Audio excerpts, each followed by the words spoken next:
So yeah, Esperoba looks so ridiculous in this scene, but this is Esperoba. He ESP, or he basically just knows what your opponent's gonna play, which kind of feels like cheating if you just know, so it's not really fun at all. So yeah, it's also dumb hair design. Gotta love how these two people have duel discs. They probably already lost, but they just don't want to admit it. That's funny. But yeah, here's also Tristan, the same guy who lied about teaching Joey, but doesn't even know how to fucking use a computer. Are you kidding me? Like, seriously, he's had a really bad impression for Serenity for showing her a computer of watching Joey duel when she can't even take the bandages off from her eyes yet. How does that make sense, Tristan? You know, it's kind of weird how Joey summoned a high-level monster and then Esperoba tells him he can't do that. Well, how did Joey do that when he knew how to tribute summon against the rare hunters earlier? How does that make sense? Yeah, well, just going with the duel. And of course, Esperoba summons out the Mega Cyber, and because Joey doesn't have anything out, he attacks him directly, obviously. You gotta love how Tristan says, "Don't make me a liar, Joey," when Tristan answered his own question, when Tristan lied about everything on how Joey is so good at dueling. Tristan, you liar. Also, you gotta love how Yugi is just here watching. He's just there. He's just on a tall building. We will not know how he got up there, by the way. Also gotta love how conveniently his Espero's brothers Wordray are spying. Yugi is conveniently on a higher level to see them cheating. You know, it's just convenient stuff like this that make it a pretty good show to watch. Joey summons his Swordsman of Landstars and then throws down 2 cards and ends his turn. He tributes his Mega Cyber to the Fiend Mega Cyber, which, well, obviously, 2200 attack points, which way too easily can beat Joey's of Landstars, but we'll see with that in the next scene. And of course, his Graceful Dice only gets a 3, multiplying it by 3. That's not how the actual card works. How it actually works, depending on the number, you add the amount of attack points by the amount of dice. So if you got like 4, you only add 400 attack points, not multiplied by 4. Can you imagine how broken that would be with very high level monsters? It'd be ridiculous. Joey's second face down is a Skull Dice, where it decreases, depending on the roll, it decreases the attacking monster's attack points by 4, lowering it. And also it's the same thing as Graceful Dice, where you don't multiply it.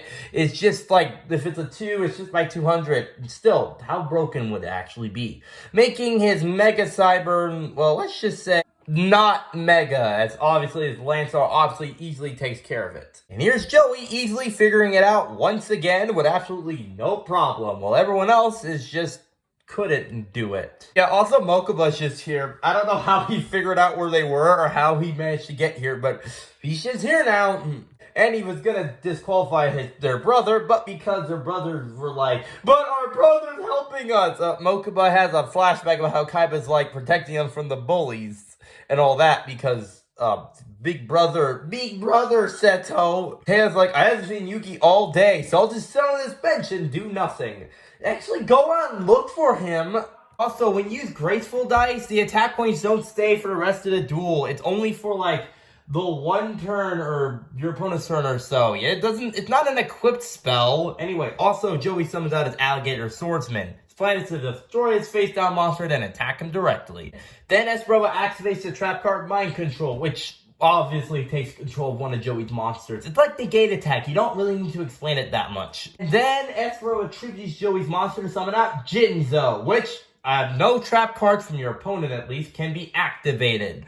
So Joey's in a pretty tough pickle here. He activates the Amplifier equipped spell card, which gives in Jinzo another extra 500 attack points. And yeah, obviously, it's still kind of weird how they know what the cards do, even though there's no writing shown on it, but they just know. Joey says blue hair freak, but his hair looks more green than anything. Sure, it's a light green, but it still looks green either way. Joey does the good old Baby Dragon Time Wizard combo, even though that's not how it works. You gotta use polymerization, but hey, this is the anime. Don't worry about it. Yuki's grandpa does this, and that's a pretty big... That's being arrested right there, Yuki's grandpa. And Joey uses his Scapegoat spell card, which summons 4 Scapegoat tokens, because, well, he doesn't have any monsters on the field, and he's wide open, and without those, he would be wide open to Jinzo's attack. And the Esperoba summons this thing, I forgot the name of it, but it can reflect any attack Joey sends its way, which basically means it, can't be destroyed by battle, I guess, so there's that. Oh yeah, Taya and Grandpa also show up, and then they give Joey, one speech, and then Joey's like, "I can win this card game." Power of friendship is way too strong in Yu-Gi-Oh! Yeah, and then Joey uses his roulette spider spell card, which I assume it's like 6 monsters or 6 ideas, where it's like you gotta like roulette it around, and then whatever monster it lands on, it attacks. So yeah. And the roulette spider, because it's attached to Yugioh, lands on his reflector monster. And because it reflects attack, it reflects the attack right back at Yugioh. Yep, and both of his monsters destroyed, and Joey ends up winning the duel. And also, because there's an earpiece on the ground, and everyone's like, okay, he might have cheated, but because the power of family's strong, okay, and he gets his Yugioh card and his locator card, which the Yugioh card in the future will be very helpful. That's the ESP duelist, or Joey versus roba. I know, it's kind of weird when someone in the Yu-Gi-Oh anime can just tell what you're gonna play, making the duel like, come on! And all that nice jazz. But it was a pretty good episode. We'll see you all next time for some more Yu-Gi-Oh! Later, people.